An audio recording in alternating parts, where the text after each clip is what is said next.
ആറ്റിങ്ങലിന് സമീപം ചെമ്പകമംഗലത്ത് നവകേരള സദസ്സിനെതിരെ പ്രതിഷേധിച്ച മഹിളാ കോൺഗ്രസ് പ്രവർത്തകരെ പോലീസ് കസ്റ്റഡിയിലെടുത്തു.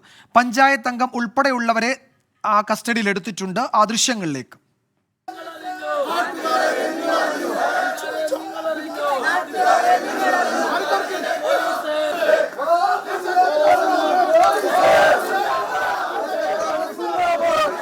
ചിറയൻകീഴിലും നവകേരള സദസ്സിനിടെ മുഖ്യമന്ത്രിക്ക് നേരെ കരിങ്കൊടി പ്രതിഷേധമുണ്ടായി.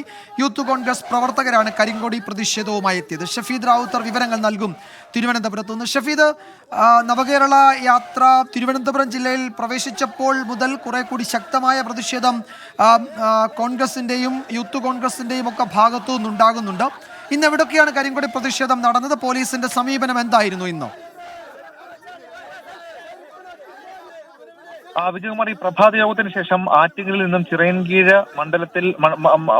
മണ്ഡലത്തിന്റെ പൊതുയോഗം നടക്കുന്ന ഈ തോന്നയ്ക്കലെ സയൻസ് പാർക്കിലേക്ക് എത്തുമ്പോഴായിരുന്നു വിവിധ തരത്തിലുള്ള പ്രതിഷേധങ്ങൾ അരങ്ങേറിയത്. അതായത് മുഖ്യമന്ത്രിയും മന്ത്രിമാരും എത്തും മുൻപ് വഴിയിൽ കാത്തുനിന്ന മഹിളാ കോൺഗ്രസ് പ്രവർത്തകരെ ഉൾപ്പെടെയാണ് പോലീസ് അറസ്റ്റ് ചെയ്ത് നീക്കിയത്. യൂത്ത് കോൺഗ്രസ് പ്രവർത്തകരെയും കോൺഗ്രസ് പ്രവർത്തകരെയും ഈ ഭാഗത്ത് നിന്ന് അറസ്റ്റ് ചെയ്ത് നീക്കിയിട്ടുണ്ട്. ഈ ചിറയൻകീഴ് മണ്ഡലത്തിലേക്കുള്ള യാത്രയിലാണ് മുഖ്യമന്ത്രിക്ക് നേരെ യൂത്ത് കോൺഗ്രസ് പ്രവർത്തകർ കരിങ്കൊടി പ്രതിഷേധം നടത്തിയത്. ഈ രണ്ട് സംഭവങ്ങളാണ് ഇന്നുണ്ടായത്. അതേസമയം ഇന്നലെ നടന്ന അക്രമ സംഭവങ്ങൾക്ക് പിന്നാലെ ആറ്റിങ്ങലിൽ പോലീസ് സുരക്ഷ വർദ്ധിപ്പിച്ചിരുന്നു. അവിടെ സംഘർഷ സാധ്യത അടക്കം കണക്കെടുത്തുകൊണ്ടാണ് ആറ്റിങ്ങൽ ജംഗ്ഷനിലടക്കം പോലീസ് സുരക്ഷ വർദ്ധിപ്പിച്ചത്. ഇനി ഇത് നടക്കേണ്ടത് ഈ വാമനപുരം അതേപോലെ നെടുമങ്ങാട് മണ്ഡലങ്ങളിലാണ്. ഇവിടെ രണ്ടിടത്തും കോൺഗ്രസ് പ്രവർത്തകർ ശക്തമാണ്. അതുകൊണ്ട് തന്നെ വലിയ പ്രതിഷേധം അതുമായി ബന്ധപ്പെട്ടുണ്ടാകുമെന്ന് സർക്കാരും പോലീസും വിലയിരുത്തുന്നു. അതിനുള്ള പ്രിക്കോഷനുകളും ഇതുമായി ബന്ധപ്പെട്ട് ഏർപ്പെടുത്തിയിട്ടുണ്ട്. തിരുവനന്തപുരം ജില്ലയിൽ വലിയ സുരക്ഷ നവകേരള യാത്രയ്ക്ക് ഉണ്ടാകും.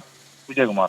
യെസ്, നവകേരള യാത്ര തിരുവനന്തപുരം ജില്ലയിൽ പര്യടനം തുടരുകയാണ്. പലയിടത്തും ഇന്ന് യൂത്ത് കോൺഗ്രസിന്റെയും മഹിളാ കോൺഗ്രസിന്റെയും ഒക്കെ പ്രതിഷേധവും ഉണ്ടായിരുന്നു. ഷഫീദ് റാവുത്തറാണ് വിവരങ്ങൾ നൽകിയത്.